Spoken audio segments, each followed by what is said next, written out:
సినీ ప్రముఖులందరూ కూడా నన్ను కలవడానికి వచ్చి చాలా విషయాలు ప్రస్తావిస్తూ గత ప్రభుత్వంలో నంది అవార్డులు ఉండేటివి మీరు పునరుద్ధరిస్తే బాగుంటుంది అని చెప్పి సినీ ప్రముఖులందరూ నన్ను అడుగుతా వాళ్ళకు ఒక మాట చెప్పిన, నంది అవార్డులు కాదయా, ఖచ్చితంగా మా ప్రభుత్వం అవార్డులు ఇస్తుంది, ఆ అవార్డుల పేరు గద్దర్ అవార్డులు ఉంటాయని చెప్పిన.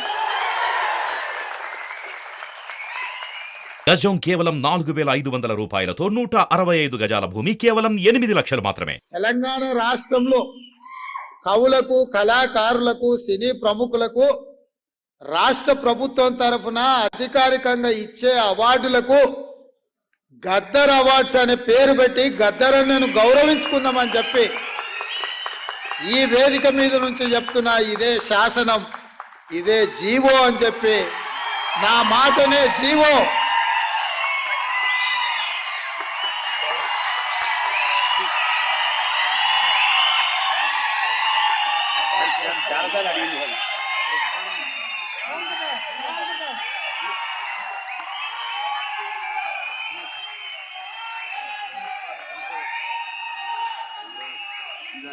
బెస్ట్